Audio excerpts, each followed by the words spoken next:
नमस्कार, जय हिंद, वंदे मातरम। दोस्तों सभी का स्वागत है आपके अपने YouTube channel MP exam cracker में। गाइस, इस वीडियो में मैं आपको वो क्वेश्चन कराऊंगा जो एमपी की एग्जाम में साइंस के जो क्वेश्चन आ रहे हैं ना, जो साइंस के टफ वाले क्वेश्चन आ रहे हैं वाले कराएंगे। वीडियो पूरा एंड तक देखना। चैनल पर नए हो सब्सक्राइब करके बेल आइकन को प्रेस कर लेना। स्टार्ट करते वीडियो। पहला क्वेश्चन, प्रतिवर्ती अभिक्रिया किसे कहते हैं? किसे कहते हैं प्रतिवर्ती अभिक्रिया? तो इसे कहते हैं ऐसी अभिक्रिया जो आगे और पीछे दोनों दिशाओं में चलती है, उसको बोलते हैं प्रतिवर्ती क्रिया। चलिए नेक्स्ट क्वेश्चन लिख लेते हैं। घुटने पर थपका देने पर पैर तुरंत क्यों उठ जाता है? बताइए, बहुत ही अच्छा क्वेश्चन है। तो इसका जो आंसर आ जाएगा दोस्तों, क्योंकि संदेश सीधे रीढ़ की हड्डी द्वारा संसाधित होता है। तो आंसर आ जाएगा आपका ए आंसर। आगे देखिए नेक्स्ट क्वेश्चन, स्टेनलेस स्टील में क्रोमियम और कोबाल्ट क्यों मिलाए जाते हैं? अच्छा क्वेश्चन है। इस क्वेश्चन का जो आंसर आ जाएगा वो आ जाएगा ताकि सतह पर सुरक्षित ऑक्साइड परत बन सके। आगे देखिए नेक्स्ट क्वेश्चन, स्टेनलेस स्टील में जंग रोधी क्षमता किस कारण से होती है? तो अच्छा क्वेश्चन, एग्जाम में बनने वाला क्वेश्चन है। इसका आंसर आ जाएगा क्रोमियम की स्वयं ठीक होने वाली ऑक्साइड परत। आगे देखिए 5वां नंबर, वस्तु को स्पष्ट रूप से फोकस कराने का मुख्य कार्य कौन करता है? तो इसका जो आंसर आ जाएगा वो आ जाएगा लेंस करता है। बी इसका राइट आंसर आ जाएगा। नेक्स्ट क्वेश्चन, पास की वस्तु देखने पर क्या परिवर्तन होता है? तो दोस्तों लेंस मोटा हो जाता है। तो आंसर आ जाएगा आपका ए आंसर। नेक्स्ट क्वेश्चन, दूर की वस्तु देखने पर सबसे पहले क्या होता है? तो इसका आंसर आ जाएगा सीलियरी मांसपेशियां शिथिल हो जाती है। तो आंसर आ जाएगा B answer. Next question, accommodation की सबसे अधिक आवश्यकता कब होती है? तो इसका आंसर आ जाएगा दोस्तों बी, किताब को बहुत पास से पढ़ते समय। तो आंसर आ जाएगा बी आंसर। नेक्स्ट क्वेश्चन, शरीर में अधिकांश एंजाइम कहाँ से निकलते हैं? बहुत ही प्यारा क्वेश्चन है। इसका आंसर आ जाएगा अग्नाशय से निकलते हैं। आंसर आ जाएगा सी। नेक्स्ट क्वेश्चन 10वां, एंजाइम अत्यधिक विशिष्ट क्यों होते हैं? क्यों होते हैं एंजाइम अत्यधिक विशिष्ट? इसके पीछे रीजन क्या है? क्योंकि उनमें एक्टिव साइट का आकार विशिष्ट सबस्ट्रेट से मेल खाता है। तो आंसर आ जाएगा बी। 11वां नंबर, हार्मोन और एंजाइम में मुख्य अंतर क्या है? हार्मोन और एंजाइम में मुख्य अंतर क्या है? तो इसका आंसर आ जाएगा हार्मोन सीधे रक्त में स्रावित होकर दूर स्थित अंगों पर कार्य करते हैं। तो इसका आंसर आ जाएगा ए आंसर। नेक्स्ट क्वेश्चन, शरीर में इंसुलिन अचानक कम हो जाने पर सबसे पहले क्या होगा? तो सबसे पहले क्या होगा? तो आंसर आ जाएगा रक्त में ग्लूकोज का स्तर बढ़ जाएगा। तो आंसर आ जाएगा ए। क्वेश्चन नंबर 13 देखो, अम्ल में धीरे धीरे क्षार मिलाने पर तापमान बढ़े तो ये क्या है? तो दोस्तों इसको बोलते हैं उदासीनीकरण अभिक्रिया। तो आंसर आ जाएगा बी आंसर। नेक्स्ट क्वेश्चन, प्राथमिक इंद्रधनुष कैसे बनता है? तो प्राथमिक इंद्रधनुष कैसे बनता है? तो इसका आंसर आ जाएगा प्रकाश बूंद के अंदर एक बार परावर्तित होता है। तो आंसर आ जाएगा सी। नेक्स्ट क्वेश्चन, प्राथमिक इंद्रधनुष के रंग कैसे व्यवस्थित होते हैं? तो इसका आंसर आ जाएगा लाल ऊपर होता है, नीचे बैगनी होता है। ये क्वेश्चन आपके एग्जाम में एक बार आ चुका है। 16 नंबर क्वेश्चन, द्वितीयक इंद्रधनुष में रंगों की व्यवस्था कैसी होती है? तो द्वितीयक में आएगा बैगनी ऊपर, लाल नीचे। तो आंसर आ जाएगा सी। नेक्स्ट क्वेश्चन, R1 और R2 को समानांतर जोड़ने पर परिणामी प्रतिरोध कैसा होगा? तो इसका आंसर क्या आएगा? तो इसका आंसर आ जाएगा दोनों में से न्यूनतम से भी कम होता है। तो आंसर आ जाएगा सी। 18 क्वेश्चन, फोटोग्राफी में फिक्सर के रूप में उपयोग होता है। किसका उपयोग होता है? तो दोस्तों इसका आंसर आ जाएगा सोडियम थायोसल्फेट। आंसर आ जाएगा डी आंसर। आगे देखिए 19 क्वेश्चन, फोटोग्राफी में कौन सा अम्ल प्रयोग किया जाता है? दोस्तों इसका जो आंसर आ जाएगा वो आ जाएगा ऑक्जेलिक अम्ल। आंसर आ जाएगा बी आंसर। आगे देखिए 20 क्वेश्चन, तेल दीप की बत्ती में तेल ऊपर उठता है तो किसकी वजह से? तो ये केशिकत्व क्रिया के कारण। आंसर आ जाएगा बी आंसर। आगे देखिए 21, भू स्थिर उपग्रह की ऊंचाई होती है, कितनी होती है? तो दोस्तों होती है 36,000 किलोमीटर। आंसर आ जाएगा सी। आगे देखिए 22, हीरा का चमकना और मृगमृच्छिका बनने का कारण क्या है? दोस्तों इसका जो आंसर आ जाएगा ना 22 का, ये आ जाएगा पूर्ण आंतरिक परावर्तन। आंसर आ जाएगा सी। आगे देखिए 23 क्वेश्चन, सूर्य की ऊर्जा का स्रोत क्या है? दोस्तों अगर आपको पूछा जाए सूर्य की ऊर्जा का स्रोत क्या है, आप लगाइएगा नाभिकीय संलयन की अभिक्रिया। तो इसका आंसर आ जाएगा बी। 24, रॉकेट की गति आधारित है। दोस्तों रॉकेट की गति किस पर आधारित है? तो दोस्तों इस संवेग संरक्षण के सिद्धांत पर। आंसर क्या आ जाएगा? आंसर आ जाएगा सी। आगे देखिए 25वां, निकट दृष्टि दोष मायोपिया दूर किया जाता है तो किससे दूर किया जाता है? दोस्तों ये किया जाता है अवतल लेंस से। आंसर आ जाएगा बी आंसर। आगे देखिए 26वां क्वेश्चन, निकट दृष्टि दोष का कारण क्या है? निकट दृष्टि दोष का कारण क्या है? तो नेत्र लेंस का मोटा होना और फोकस दूरी कम होना। आगे दीर्घ दृष्टि दोष हाइपरमेट्रोपिया दूर किया जाता है तो दोस्तों किससे दूर किया जाता है? तो ये उत्तल लेंस से दूर किया जाता है। सी आंसर आएगा। 28 परमाणु बम का सिद्धांत आधारित है, तो किस पर आधारित है? तो दोस्तों इसका आंसर आ जाएगा नाभिक विखंडन पर, आंसर आ जाएगा सी। आगे देखिए, हाइड्रोजन बम का सिद्धांत किस पर आधारित है? तो दोस्तों ये नाभिकीय संलयन पर है। आगे देखिए नेक्स्ट क्वेश्चन, ग्रीन हाउस प्रभाव प्रमुख रूप से किस गैस के कारण होता है? दोस्तों इसका आंसर आ जाएगा कार्बन डाइऑक्साइड की वजह से, CO2 की वजह से। आगे देखिए 31, दाढ़ी बनाने तथा आंख नाक कान की जांच में उपयोग होता है, किसका उपयोग होता है? दोस्तों याद रखना है, इसका आंसर आ जाएगा अवतल लेंस का प्रयोग होता है। 32, नाभिक विखंडन में प्रयुक्त होता है, तो क्या होता है? तो दोस्तों इसका आंसर आ जाएगा न्यूट्रॉन, इसका आंसर आ जाएगा बी। आगे देख लेते हैं 33वां क्वेश्चन, द्रव अवस्था में पाया जाने वाला धातु कौन सा है? तो इसका जो आंसर आ जाएगा दोस्तों मरकरी, जिसको हम पारा भी बोलते हैं, ए इसका राइट आंसर आ जाएगा। 34 देख लेते हैं, द्रव के रूप में पाया जाने वाला एकमात्र अधातु कौन सा है? तो अगर पूछा जाए ये क्वेश्चन तो इसका आंसर आ जाएगा ब्रोमीन, आंसर आ जाएगा बी आंसर। आगे देखिए 35 क्वेश्चन, विद्युत धारा मापी जाती है, विद्युत धारा किसमें मापी जाती है? तो विद्युत धारा मापी जाती है अमीटर में, तो इसका आंसर आ जाएगा सी आंसर। आगे देखिए नेक्स्ट, निम्न में से कौन अदिश राशि है? अदिश राशि वह राशि होती है जिनमें दिशा नहीं होती, परिमाण होता है, तो इसका जो आंसर आ जाएगा वो आ जाएगा बी, ऊर्जा ताप कार्य समय, ये आपके अदिश राशि है। 37, निम्न में से कौन सदिश राशि? सदिश राशि आपको पता ही है, जिनमें दिशा और परिणाम दोनों होते हैं, बल त्वरण विस्थापन संवेग, ये आपकी सदिश राशि है। 38, शुष्क बर्फ होती है, तो शुष्क बर्फ दोस्तों ठोस कार्बन डाइऑक्साइड को बोलते हैं, आंसर आ जाएगा सी। 39 क्वेश्चन, तत्व का सबसे छोटा भाग कहलाता है, तो दोस्तों क्या बोलते हैं? तो परमाणु बोलते हैं, आंसर क्या आएगा? बी आएगा। 40 क्वेश्चन, रासायनिक यौगिक का सबसे छोटा यूनिट होता है, क्या होता है? तो ये होता है अणु। आगे देख लेते हैं 41 क्वेश्चन, परमाणु के 3 मौलिक कण कौन से हैं? तो दोस्तों इसका आंसर आ जाएगा इलेक्ट्रॉन प्रोटॉन न्यूट्रॉन। आगे देखिए 42, इलेक्ट्रॉन की खोज किसने की थी? तो इलेक्ट्रॉन की खोज की थी जे थॉमसन ने, आंसर आ जाएगा सी आंसर। आगे देखिए 43 क्वेश्चन, प्रोटॉन की खोज किसने की थी? प्रोटॉन की खोज की थी दोस्तों गोल्डस्टीन ने। एग्जाम में क्वेश्चन आएगा कि प्रोटॉन की खोज किसने की थी, तो गोल्डस्टीन आंसर लगा देना, ऑप्शन नंबर बी करेक्ट आएगा। 44 देखो, न्यूट्रॉन की खोज किसने की थी? न्यूट्रॉन की खोज अगर आपको पूछा जाए तो याद रखना जेम्स चैडविक ने की थी, आंसर आ जाएगा डी।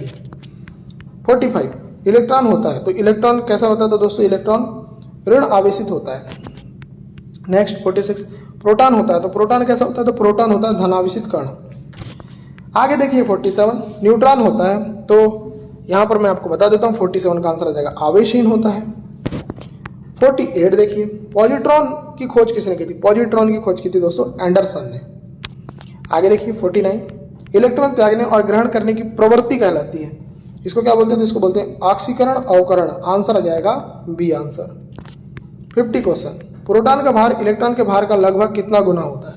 इसका आंसर आ जाएगा 1836 गुना, इसका आंसर आ जाएगा बी आंसर। आगे देखिए 51, विद्युत अपघटन में ऑक्सीकरण होता है, तो दोस्तों कैसा होता है? एनोड पर होता है, तो इसका आंसर आ जाएगा बी। 52, परमाणु के नाभिक की खोज किसने की थी? दोस्तों इसका आंसर आ जाएगा रदरफोर्ड। 53 क्वेश्चन, परमाणु के नाभिक में होते हैं, तो परमाणु के नाभिक में क्या होते हैं? तो प्रोटॉन और न्यूट्रॉन दोनों होते हैं, आंसर आ जाएगा सी। 54, ऐसे परमाणु जिनके परमाणु क्रमांक समान हो लेकिन परमाणु द्रव्यमान भिन्न भिन्न होते हैं, उनको क्या कहते हैं? तो दोस्तों इनको बोलते हैं समस्थानिक, आंसर आ जाएगा बी आंसर। आगे देखिए नेक्स्ट क्वेश्चन, ऐसे परमाणु जिनकी परमाणु संख्या समान परंतु परमाणु क्रमांक भिन्न भिन्न है, तो सॉरी द्रव्यमान संख्या समान है परंतु परमाणु क्रमांक भिन्न भिन्न है, इनको क्या कहते हैं? तो दोस्तों इनको जो बोलते हैं वो बोलते हैं समभारिक, आंसर क्या जाएगा? B answer. आगे देखिए 56, आवर्त सारणी के उदग्र और क्षैतिज स्तंभों को क्रमशः क्या कहा जाता है? दोस्तों इसका आंसर आ जाएगा वर्ग और आवर्त। आगे देखिए 57, आधुनिक आवर्त नियम का प्रतिपादन किसने किया था? दोस्तों इसका आंसर आ जाएगा मोशले ने किया था, मोशले इसका राइट आंसर आ जाएगा। आगे देख लेते हैं 58 क्वेश्चन, आधुनिक आवर्त सारणी में वर्गों और आवर्तों की कुल संख्या कितनी है? अगर ये क्वेश्चन एग्जाम में आ जाए, 18 वर्ग है, 7 आवर्त है। 59, नॉन स्टिक बर्तन बने होते हैं, तो नॉन स्टिक बर्तन किसके बने होते हैं? तो दोस्तों अगर ये क्वेश्चन आपसे पूछा जाए इसका आंसर आ जाएगा टेफ्लॉन के। आगे देखिए नेक्स्ट क्वेश्चन 60, अयस्क में उपस्थित अशुद्धि कहलाती है, दोस्तों इसको बोलते हैं गैंग। 61, बर्तनों में कलाई के लिए उपयोग होता है, किसका उपयोग होता है? तो इसका होता है अमोनियम क्लोराइड का। आगे देखिए 62, पटाखों में हरे रंग का कारण क्या है? तो दोस्तों इसका आंसर आ जाएगा बेरियम। आगे देखिए नेक्स्ट क्वेश्चन 63, खनिजों एवं अयस्कों से धातु प्राप्त करने की विधि को क्या कहते हैं? दोस्तों इसको बोलते हैं धातु कर्म। आगे देखिए 64, आतिशबाजी में लाल चटक रंग किसके कारण होता है? दोस्तों इसका आंसर आ जाएगा स्ट्रोंसियम की वजह से। 65 क्वेश्चन, किसे भविष्य का ईंधन कहा जाता है? तो भविष्य का ईंधन कहा जाता है हाइड्रोजन को। आंसर आ जाएगा सी। 66 क्वेश्चन, नोबेल गैसों में कौन शामिल है? तो नोबेल गैसों में शामिल है हीलियम। आंसर आ जाएगा सी। आगे देखिए 67 क्वेश्चन, सर्वाधिक हल्की गैस कौन सी है? तो दोस्तों सर्वाधिक हल्की गैस का नाम है हाइड्रोजन। आगे देखिए नेक्स्ट क्वेश्चन, सबसे हल्की धातु कौन सी है? धातु पूछा जाएगा तो आंसर आ जाएगा लिथियम। Li इसका साइन होता है। आगे देखिए 69, सबसे भारी धातु कौन सी? तो सबसे भारी धातु है ओस्मियम। आगे देखिए नेक्स्ट क्वेश्चन 70 क्वेश्चन, सबसे कठोर धातु कौन सी है? सबसे कठोर धातु है प्लेटिनम। आगे देखिए नेक्स्ट, सबसे कठोर पदार्थ कौन सा? सबसे कठोर पदार्थ है दोस्तों हीरा। आगे देखिए नेक्स्ट क्वेश्चन 72, सर्वाधिक प्रत्यास्थ धातु कौन होती है? तो प्रत्यास्थ धातु स्टील होती है। चलो आगे देख लेते हैं 73 क्वेश्चन, गुब्बारों तथा वायुयान के टायरों में कौन सी गैस भरी जाती है? इंपॉर्टेंट क्वेश्चन, एग्जाम में आंसर आ जाएगा हाइड्रोजन गैस। सॉरी गाइस, यहाँ पर थोड़ा मिस्टेक होगी मेरे से, यहाँ हाइड्रोजन नहीं आएगा, हीलियम आएगा। ठीक है, हीलियम याद रखना, जब भी आपको एग्जाम में क्वेश्चन आए कि गुब्बारों में कौन सी गैस भरी जाती है? हीलियम। वायुयान के टायर में हीलियम। आगे देखिए 74, अश्रु गैस होती है, तो अश्रु गैस कौन सी होती है? तो ये होती है क्लोरो एसिटोफिनॉन, इसको अश्रु गैस बोलते हैं। 75, हंसाने वाली गैस कहलाती है, तो हंसाने वाली जो गैस है उसका नाम है N2O, जिसको हम बोलते हैं नाइट्रस ऑक्साइड। 76 क्वेश्चन, जल की अस्थायी कठोरता का कारण क्या है? तो इसके पीछे रीजन होता है दोस्तों कैल्शियम और मैग्नीशियम के बाइकार्बोनेट। आगे देखिए नेक्स्ट, जल की स्थायी कठोरता का कारण क्या है? तो इसका आंसर हो जाएगा कैल्शियम और मैग्नीशियम के सल्फेट। आगे देखिए नेक्स्ट, जल का शुद्ध रूप क्या है? तो जल का शुद्ध रूप है दोस्तों वर्षा का जल। आगे देखिए नेक्स्ट क्वेश्चन 79, भारी जल DTU का अणु भार कितना होता है? तो ये होता है दोस्तों 20। आंसर आ जाएगा आपका बी आंसर। 80, देखो भारी जल का रासायनिक नाम क्या है? तो भारी जल का रासायनिक नाम है ड्यूटेरियम ऑक्साइड।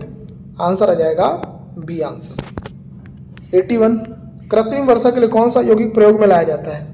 तो दोस्तों इसका आंसर आ जाएगा सिल्वर आयोडाइड। आंसर आ जाएगा बी। 82, लोहे के किस रूप में कार्बन की मात्रा न्यूनतम होती है?